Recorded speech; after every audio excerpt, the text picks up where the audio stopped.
Back then, the local paper was called The Hustler. Since then, it's now the Farmington Daily Times. Glenn recalls delivering papers with an article on the cover of The Hustler referring to ranchers find disc on ranch in Hart Canyon Road. At that time, that is one of a few years of The Hustler, there is no archived microfiche on. Years later, Glenn Pace was working down at White Sands Missile Range, now White Sands Proving Ground, and worked with Otto Kraus, who was a very well-known scientist of his day, passed away in the early 90s. And Otto Kraus asked him where he was from, and when Glenn said the Farmington area, night after night of working out on the test range, they got to know each other pretty well. And Otto said that he was somehow involved in the AZTEC UFO recovery. And doing research and looking into Otto Kraus's background, I believe he would have been somebody you would have included in that. He was a very brilliant man of his day. Otto made reference to Glenn that the AZTEC recovery was one of the best ones the military had done. Again, using words close to, we didn't botch it like we did in Roswell. March 27th of 1999, I was contacted indirectly by Fred Reed. He had contacted the Daily Times and the AZTEC Public Library and sent a very nice letter. He had attended the 97 symposium. And I subsequently sat down on the phone and talked to Fred for quite a long time. In 1948, he worked for the OSS, predecessor to the CIA. And Fred and his crew was dispatched to the AZTEC crash site. After the crash was removed, matter of fact, there was no discussion of a UFO or a flying disc. They were told to go out and do a final cleanup of the site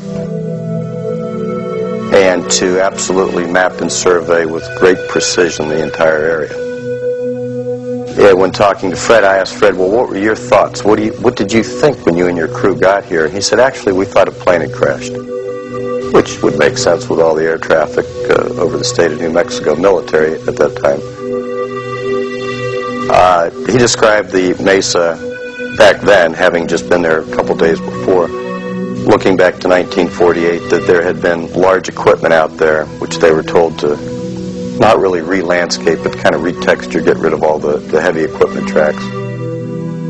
Clean up anything left behind, K-ration cans, whatnot, which, by the way, later we did find some 18 inches down in the soil. Map the entire area, make sure cleanup was well done, nothing left behind, and move on, which was not unusual for his group in the OSS. Years later, Fred was talking to some senior officers on what happened out at AZTEC, and it was eluded that it was a rather large flying disc. They never came out and said that. It was a gentleman he befriended that was senior to him. But interesting, that's they were actually sent out to do a cleanup, and some of the interesting things that Fred enlightened us with. We've always had a question of the cut-in road, the mystery road, and the concrete slab. And Fred said in 1948 it was quite evident that that was a fresh cut road. And the concrete slab, which again was used to aid a crane leg, support leg, to get some object off the mesa. Fred and I have made a date to sit down and have lunch and go over his service records and kind of go into the story a little bit more. And unfortunately, he died of a massive heart attack about a month later. He died in March of that year. April of that year. A lot of skeptical people will come up to me and others and say things like, well, you know, do you really think that the government or any government could hide something as monumental as aliens for 50 years? You know, you give them too much credit. They're not that good. Our governments are not that smart. They can't keep a secret. You hear this all the time. I think that's utter nonsense. I think to ask this question betrays a real lack of understanding about how secrecy operates. For instance, to answer the question, can such a secret be kept? The true answer is yes and no. It's really both. It is yes, first of all, in the sense that secrecy protocols within the military in particular are extreme. Penalties are extreme. You sign away your constitutional rights in many cases when you are exposed to very, very sensitive classified information. And in many cases, this is binding for life. So it's not that easy to go talking about what you've experienced. But the answer, in a sense, is no, in the sense that leaks do occur. Leaks have always occurred regarding UFOs, right from the late 40s right on through to the present day. Stuff gets out, and it's true. However, the real issue is if you're trying to manage this problem and you're trying to control the UFO problem, the real problem becomes not to slam that lid down 100%, because that is impossible. The real issue, it seems to me, is to neutralize or make useless information that does come out. How do you do that? One of the good witnesses that we've located who wishes to remain anonymous is a gentleman that I divulged to you. And he was not at the crash site, but worked behind the scenes out of the Roswell Army Airfield.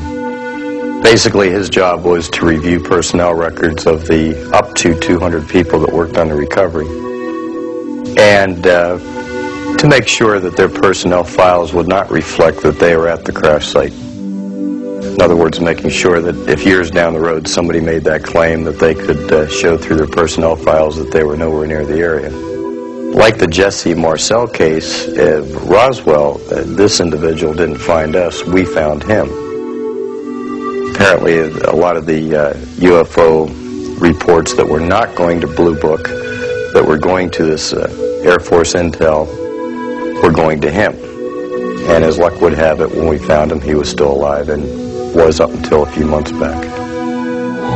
The skeptics maintain that this is all hooey, that you could never keep a flying saucer crash secret, that someone, whether on the recovery team or a civilian witness, would talk about something as big as Roswell or AZTEC. But would they? And if they tried, who would really be listening?